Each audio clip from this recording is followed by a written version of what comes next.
Hola, ¿me escucha? Sí, doctor. Entonces,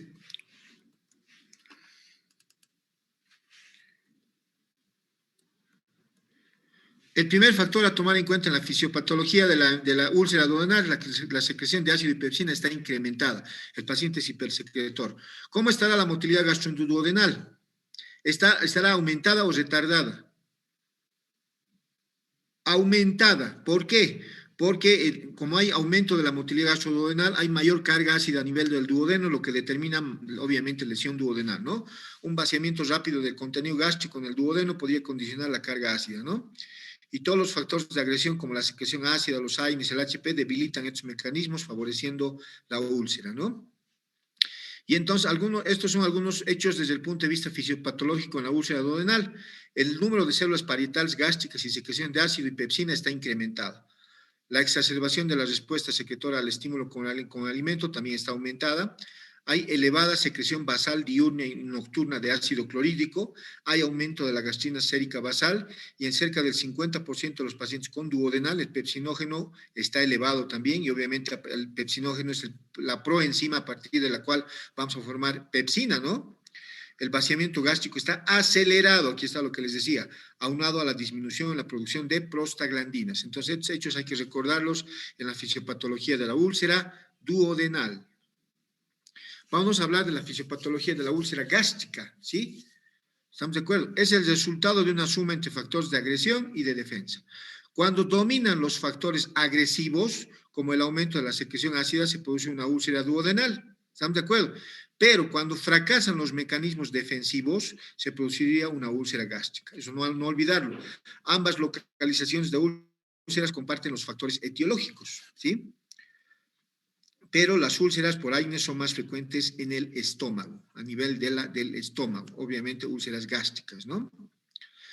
No existen demasiados estudios sobre las alteraciones de los mecanismos defensivos en las úlceras gástricas. Ahora, la motilidad antral alterada va a enlentecer el vaciamiento gástrico, es decir, ¿cómo estará el vaciamiento gastroduodenal en la úlcera gástrica? ¿Quién me puede decir? ¿Cómo estará la motilidad gastrointestinal en la úlcera gástrica? Está retardada, es por eso de que condiciona mayor carga ácida a nivel del estómago, ¿no es cierto? La asociación entre gastritis difusa antral y úlcera péptica es conocida, ¿no?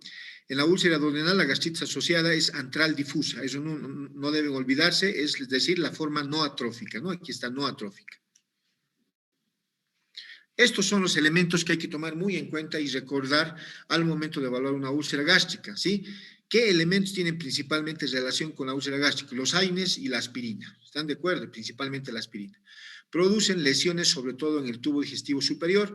Los mecanismos patogénicos son de tipo local y sistémico, como habíamos hablado. ¿Se acuerdan? ¿Sí? Hemos hablado, por ejemplo, ¿cuál es el mecanismo sistémico de la acción de los AINES? Hemos dicho, ¿quién se acuerda? La inhibición de la síntesis de las prostaglandinas. ¿Se acuerdan? ¿Sí? Interfieren en el metabolismo de las prostaglandinas, los AINES, ¿no? Y por ende en la integridad de los mecanismos de defensa. Otro hecho bastante importante a tomar en cuenta en las gástricas es el tabaco, porque incrementa la carga ácida en el duodeno, disminuye la secreción pancreática de bicarbonato, disminuye el flujo sanguíneo local y la síntesis de prostaglandinas. ¿Estamos de acuerdo? Entonces, esos son los hechos relevantes que deben recordar al momento de evaluar desde el punto de vista fisiopatológico la úlcera gástrica y la úlcera duodenal, ¿no? Vamos a hablar de la clínica. La clínica se caracteriza por ser muy intensa en el 17%, en otro 17% asintomática y con síntomas clásicos en el 66% de los casos, ¿no? El dolor, ¿cómo es el dolor típico de la enfermedad ulcerosa péptica? Tipo urente, ¿no? Localizado en el epigastrio. Y lo que les decía, el paciente tiene hambre dolorosa o molestia referida al epigastrio y ha encontrado relación, ¿sí? Del origen del dolor o la calma del dolor.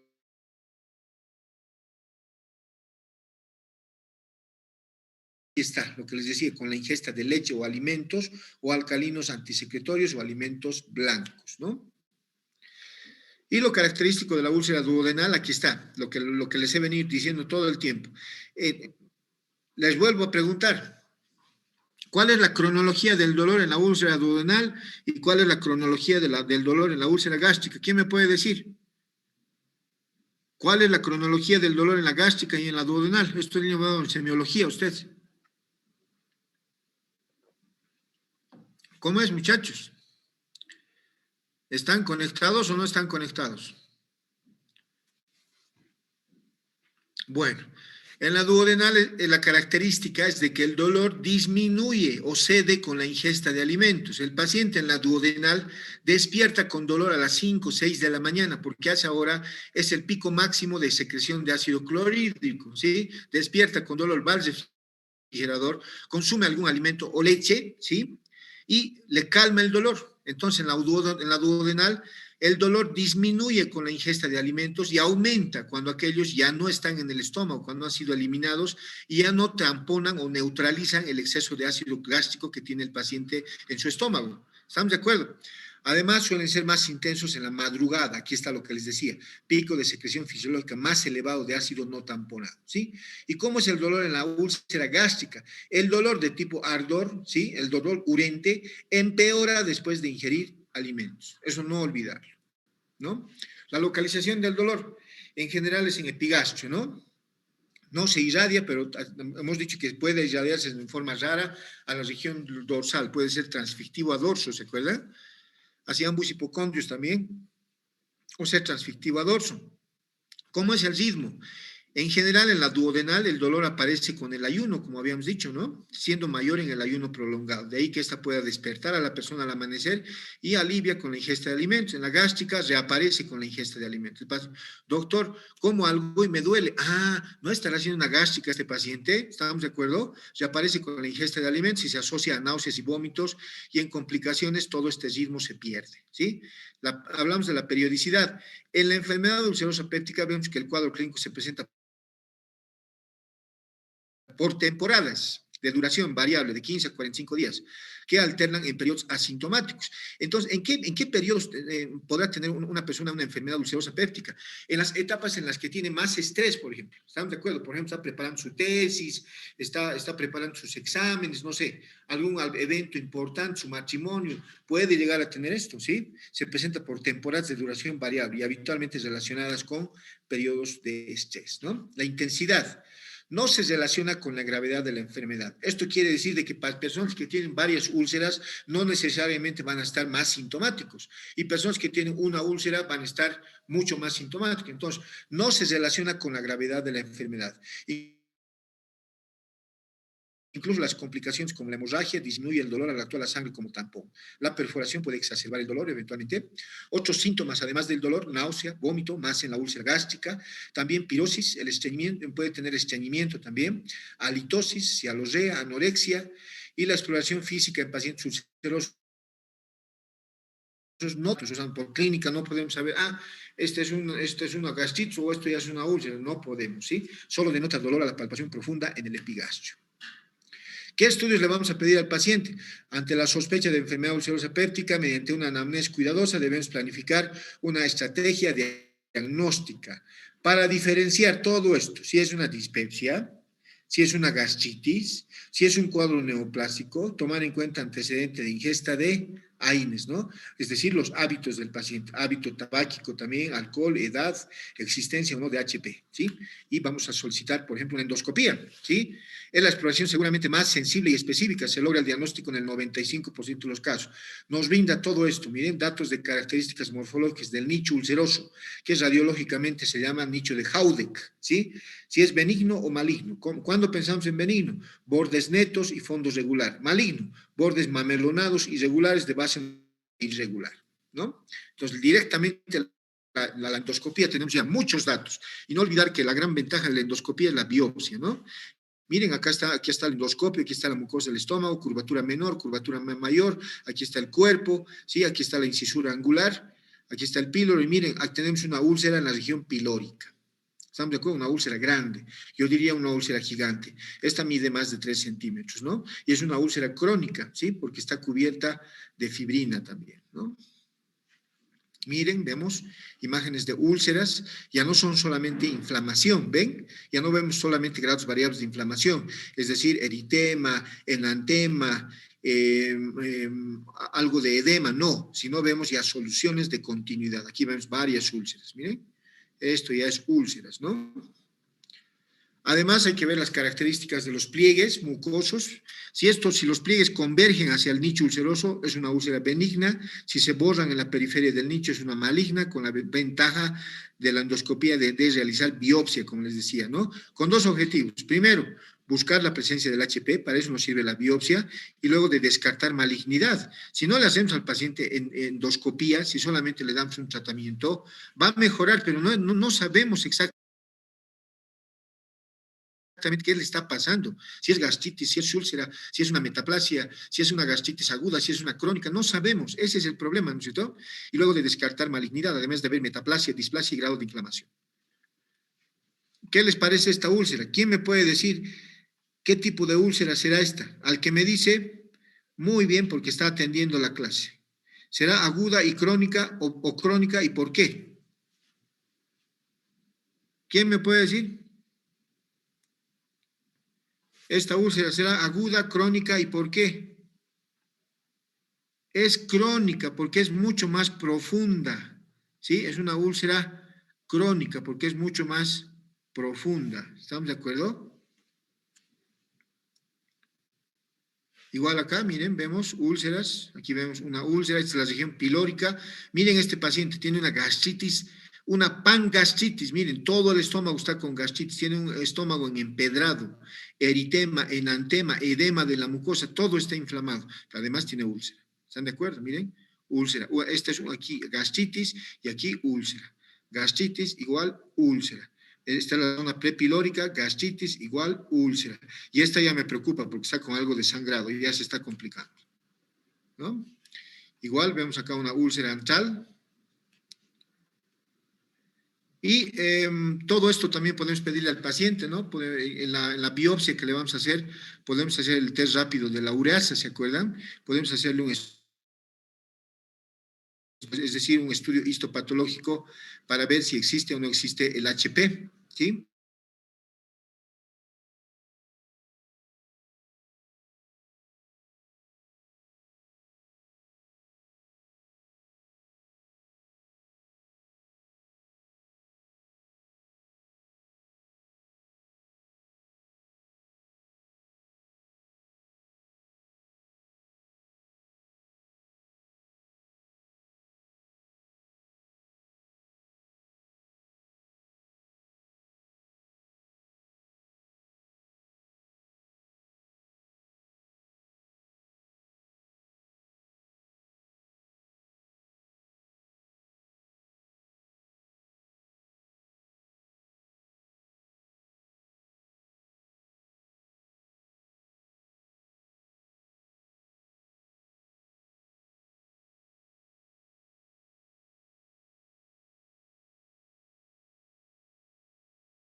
Aquí están los signos que les había dicho, signos radiológicos. Aquí hay signos radiológicos para sospecha de una úlcera, ¿sí? Que podían ser directos e indirectos. Por ejemplo, aquí hay algunos signos. Depósito de bario a nivel del nicho ulceroso por fuera del contorno gástrico. Aquí está, por ejemplo, el nicho. ¿Lo pueden ver? Aquí se puede ver, ¿sí? Este era el nicho ulceroso, ¿no? Depósito de bario. Pliegues que confluyen de manera simétrica hacia el cráter de la úlcera, una serie de datos que nos orientaban a que eventualmente el paciente tenía una enfermedad ulcerosa péptica, ¿no? Aquí están lo que les decía, signos indirectos, directos, el nicho muchas veces puede pasar inadvertido, hay que verlo bien, signos indirectos, úlceras inveteradas, ¿no? Y hablando de pruebas de laboratorio, ¿qué le vamos a pedir además de la endoscopía, además de algunos estudios para determinar la presencia del HP? ¿Sí? Obviamente podemos hacer todo esto. En realidad no son muy necesarios para el diagnóstico en caso de sospecha, por ejemplo, cuando ya tenemos el cuadro clínico claro del paciente, solamente hay que pedir los estudios necesarios, pero si el paciente persiste con la molestia, hay que pedir algunos otros estudios. Por ejemplo, si pensamos en el síndrome de Solinger-Ellison como etiología de la enfermedad ulcerosa péptica, hay que solicitar gastrinemia basal y quimismo gástrico para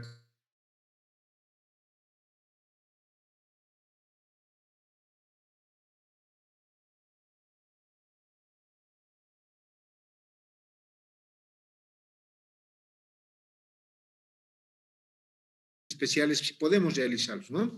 El test del aliento con urea marcada con carbono 13, obviamente para la determinación del HP, ¿sí? Y siempre tener alternativas en la enfermedad ulcerosa péptica, alternativas diferencial, nos podemos confundir con otras patologías, con el reflujo gastroesofágico atípico, enfermedad de vías biliares, una pancreatitis aguda, una colicitis aguda, una rotura esofágica, que es el síndrome de Boer-Haave, un vólvulo gástrico, una rotura de aneurisma aórtico, ¿no? Complicaciones son la penetración, ¿sí? Como hemos dicho, pueden haber úlceras de cara posterior de duodeno que penetran a páncreas, ¿se acuerdan? Sí, puede haber, las complicaciones son penetración, hemorragia digestiva alta, pueden sangrar las úlceras, pueden perforarse y pueden ocasionar estenosis también en el lugar donde se localizan, ¿no? Aquí, por ejemplo, vemos casos de obstrucción del vaciado gástrico, vemos imágenes de síndrome pilórico vistas por endoscopía, no se puede ver casi nada el píloro, miren aquí vemos algo, ¿no? Eso nos habla de que el paciente tiene úlceras cicatrizadas pilóricas y que el paciente está teniendo un síndrome pilórico de gastroectasia, no puede progresar el alimento que ingiere del estómago al duodeno, ¿no? Aquí perforación del estómago, hemorragia, miren cómo está sangrando este estómago, tenemos un sangrado activo, a chorro, y aquí una estenosis, ¿no? Aquí vemos una hemorragia activa en la mucosa gastroduodenal y aquí vemos coágulos, ¿no? Aquí están las complicaciones en algunos porcentajes: hemorragia digestiva 25%, perforación 5 a 10%, penetración 15%, estenosis menos del 5%. Y refractariedad, es decir, úlceras que persisten, que no se curan fácilmente, menos del 5% también. Y el tratamiento es médico, dieta específica obviamente y controlada. El paciente debe estar con dieta blanda, blanca, libre de irritantes gástricos, ¿no? Dieta gastroprotectora, no ajíes, condimentos, bebidas alcohólicas, tabaco, todas esas cosas. Debe cambiar de hábitos, ¿no? Tratamiento farmacológico está indicado, obviamente hay que darle bloqueantes H2, ¿no? Ya lo hemos comentado: famotidina, ranitidina, simetidina, rabetidina, inhibidores de la bomba de protones, como por ejemplo el omeprazol, el pantoprazol, el lansoprazol, el esomeprazol, el rabeprazol y el dexlansoprazol, ¿no? Pues ya de acuerdo a la experiencia que tenga el médico debe utilizar cada uno de estos, ¿no? También se pueden utilizar antiácidos como el magaldrato y el hidróxido de aluminio y magnesio, ¿se acuerdan? Hemos comentado el conocido acitip, el magaldrato que viene con simeticona, o eventualmente el hidróxido de aluminio y magnesio que viene con el nombre comercial de Neutravit, y además Bonagel Plus, que viene con simeticona más, ¿no? También podemos darle protectores de la mucosa como el conocido sucralfato, ¿no? Ulcogant de laboratorios Merck y el conocido Gastrum de laboratorios Terbol, y además el Sucrabonagel de laboratorios Cofar, que además tiene simeticona. Y obviamente nunca olvidarnos de darle fármacos anti-helicobacter. Hay que erradicar al HP si hemos demostrado su presencia de la mucosa gastroduodenal, ¿no? Fármacos anti-helicobacter, y si no mejora el paciente es candidato a tratamiento quirúrgico, ¿no? Es reconocido que más del 90% de las úlceras duodenales y 80% de las gástricas son causadas por HP. Este es el tratamiento médico. Lo que les decía es restringir alimentos que ocasionan molestia al paciente, no grasas porque retrasan el vaciamiento gástrico, e irritantes ocasionan inflamación aguda de la mucosa, ¿no? No alcohol, café, suprimir tabaco, AINES, todas esas cosas, ¿no? Abstenerse de fármacos ulcerogénicos, es decir, AINES, corticoides, reserpina y potasio. Hacer dieta blanca, fraccionada, con 5 o 6 tomas al día. Eso también es importante, siendo variada y equilibrada, ¿no? Utilizar un antiácido 1 hora después de cada comida ayuda. El tratamiento farmacológico, ya habíamos hablado, con bloqueantes H2, ¿no? Aquí están: simetidina, ranitidina, famotidina, nisatidina y roxatidina, ¿no? Aquí están todos los del mercado. No olvidar que estas tienen la acción de inhibición de la secreción ácida gástrica, ¿no? Sus efectos secundarios pueden ser diarrea, náusea, vómitos, mareos, ¿no? Menos frecuente fiebre, anemia, leucopenia, trombocitopenia. Y la cimetidina y la ranitidina inhiben la citocromo P450, interfiriendo en la eliminación hepática de los fármacos. También tomar en cuenta ese hecho. Aquí están los medicamentos y sus dosis, ¿no? Ranitidina, la dosis de inhibición de la secreción ácido gástrica, 300 miligramos, famotidina 40, nisatidina 300, cimetidina 800, ¿no? Inhibidores de la bomba de protones. ¿Cómo actúan estos inhibidores de la bomba de protones? Bloqueando esta enzima, ¿no? La enzima HK-ATPase, situada en el polo apical de la célula parietal. Bloquean esta enzima, ¿no? Es responsable esta enzima de la excreción final de hidrogeniones a la luz de los canalículos, ¿no? Y el bloqueo de esta enzima va a llevar a una potente inhibición de la secreción ácido basal. Eso es lo que buscamos con los inhibidores de la bomba de protones, ¿no? El efecto es irreversible hasta que se sinteticen nuevamente enzimas, ¿no? Situación que se desarrolla más allá de 24 horas. Por eso damos habitualmente los inhibidores de 24 horas, 1 a 2 cada 24 horas, ¿no? Aquí están los fármacos, omeprazol, lansoprazol, pantoprazol, rabeprazol, esomeprazol y dexlansoprazol, ¿no? Aquí están sus dosis, ¿no? Aquí están las dosis de cada uno, las dosis de inhibición de la secreción de ácido clorhídrico, ¿no? Cura el 90% de las duodenales después de 4 semanas y 90% de úlceras gástricas después de 8 semanas, ¿no? Su empleo por largo tiempo puede ocasionar disminución de vitamina B12, hierro y absorción de calcio. Antiácidos, ¿qué antiácidos tenemos en el mercado? Hemos dicho hidróxido de magnesio y aluminio y el magaldrato, ¿no? Entonces eso se puede utilizar. Hay que tener en cuenta que interfieren en la absorción de los bloqueantes H2 e inhibidores de la bomba de protones y prolongan estos la vida media del factor de crecimiento epidérmico, ¿no? También estimulan la producción de prostaglandinas. Protectores de la mucosa, el sucralfato. El magaldrato es más un antiácido, no debería estar en este grupo, es más antiácido, ¿no? También tenemos el subcitrato y subsalicinato coloidal, el asexamato de zinc, protegen a la mucosa. Y el conocido misoprostol, ¿no? El que viene con el nombre de Cytotec, ¿se acuerdan? Es un análogo de las prostaglandinas. Fármacos anti-helicobacter, es decir, en este paciente sí o sí debemos utilizar antibióticos, ¿no? Ya hemos hablado de varios esquemas para tratar a estos pacientes con antibióticos. Podemos hacer esquemas triasociados, tetraasociados con distintos fármacos, ¿no? Claritromicina, amoxicilina, nitroimidazoles, podemos utilizar varios medicamentos. Siempre recordar cuando se utilizan estos medicamentos de que el antibiótico se utiliza 7 a 10 días, hasta 14 días inclusive los antibióticos. Pero el inhibidor de... ¿Estamos de acuerdo? ¿Sí? Pues una serie de antibióticos podemos utilizar, ¿sí? La claritro, la moxi, los nitroimidazoles, el metronidazol, la tetraciclina, el bismuto coloidal. Ya hemos hablado de varias pautas de tratamiento, ¿verdad? Por ejemplo, unita vamos a hablar. Inhibidor de bomba de protones, omeprazol 40 miligramos, pantoprazol también podemos utilizar cada 12 horas, más amoxicilina 1 gramo cada 12 horas, más claritromicina 500 miligramos cada 12 horas por 7 días. Este es un esquema, por ejemplo. ¿Sí? Entonces utiliza omeprazol o pantoprazol cada 12 horas, más amoxi, más claritromicina, ¿no? Y cuando decimos que hay erradicación del HP, ¿sí? Cuando obviamente el paciente ha cumplido el tratamiento y le hacemos una serología, una determinación de antígeno de HP en heces fecales, ¿se acuerdan? ¿Sí? Aquí tenemos distintos esquemas, esto ya lo hemos visto, ¿sí? Aquí tenemos el tratamiento cuádruple estándar, por ejemplo, inhibidor de la bomba de protones vía oral, 2 veces al día, subsalicilato de bismuto, 2 tabletas vía oral, 4 veces al día, tetraciclina, 500 miligramos, ¿no? Y si a pesar de todo el paciente no mejora, es candidato a tratamiento quirúrgico, ¿sí? Obviamente, no hay otra alternativa, ¿no? Ha sido relegado la cirugía a unas situaciones muy concretas, como complicaciones, hemorragia, estenosis y perforación, ¿no? Y una de las alternativas quirúrgicas en las ULS, en la enfermedad ulcerosa péptica, es la vagotomía. ¿Qué es la vagotomía? Sección del nervio vago, ¿no?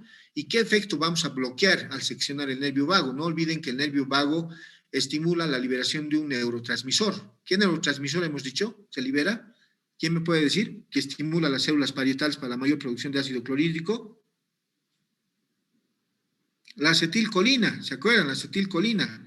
Y obviamente al seccionar el nervio vago, el paciente pierde ese estímulo y ya no produce demasiado ácido clorhídrico y obviamente se controla mejor su enfermedad, ¿no? Tenemos distintos tipos de vagotomías, tenemos la vagotomía supraselectiva, la vagotomía troncular bilateral, ¿sí? Esto seguramente lo van a ver más con su profesor de cirugía, ¿estamos de acuerdo? Y también se pueden hacer cirugías derivativas, es decir, en complicaciones de la enfermedad ulcerosa péptica, como por ejemplo la cirugía de Billroth 1 y Billroth 2. La Billroth 1, gastro duodeno anastomosis, la Billroth 2, gastro y ayuno anastomosis. ¿Estamos de acuerdo? Sobre todo en complicaciones, ¿no? En perforaciones y cosas, ¿no? Podemos hacer una gastro y ayuno anastomosis en IDRUX también. Esta es la imagen de la operación, gastro y ayuno.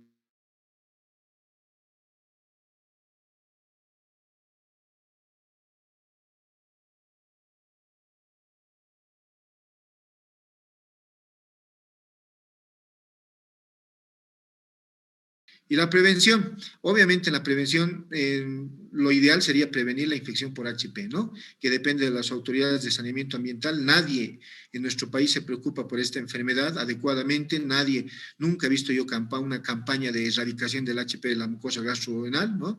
Dependiente de la alcaldía y obviamente el gobierno, ¿no? Políticas de salud adecuadas del Ministerio de Salud.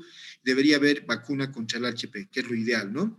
Uso de inhibidores del selectivos de la COX-2 como alternativa a los AINES, ¿no? Para que estos no dañen demasiado a la mucosa gastroduodenal. Y aquí vemos, miren, en esta imagen vemos una complicación de una úlcera que es la perforación.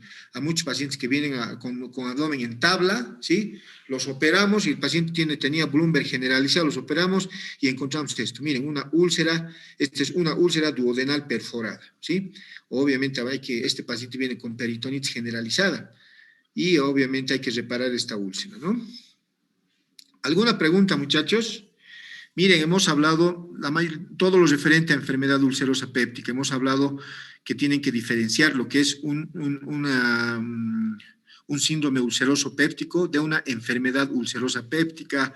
Hemos hablado de la fisiopatología, hemos hablado de la epidemiología, hemos hablado de la patogenia, hemos hablado de las clasificaciones que existen, la clasificación de acuerdo al grado de actividad, la clasificación de Sakita, hemos hablado de la clasificación de Johnson, de acuerdo a la actividad del sangrado, de acuerdo a la localización de las úlceras. Entonces, algo del tratamiento, la clínica, hemos visto algunas imágenes. No sé si tienen alguna pregunta, muchachos.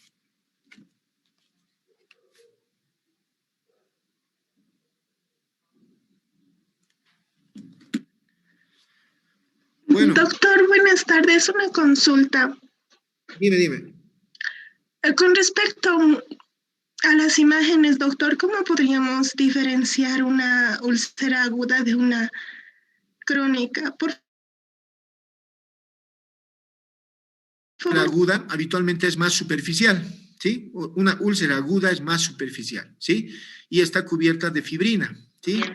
Y la úlcera crónica es mucho más profunda. Está cubierta también de fibrina, pero habitualmente tiene ya tejido de regeneración, que es tejido de granulación. ¿Estamos de acuerdo? Obviamente esa úlcera, al ser de mucho tiempo de evolución, de larga data, ya tiene tejido de granulación. Nuestro organismo es tan sabio que trata de regenerar, de restituir ese tejido dañado en un lugar determinado del abdomen. Habitualmente esos son los criterios que utilizamos para diferenciar una y otra. ¿Listo? Gracias, doctor. Bueno, muchas gracias, muchachos, por su tiempo.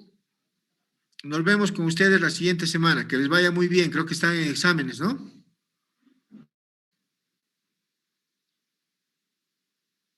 Listo. Que les vaya muy bien en sus exámenes, muchachos. Buenas tardes. Gracias. Gracias, doctor. Hasta luego. Gracias. Hasta luego, doctor. Hasta luego, doctor. Hasta luego, doctor, y gracias.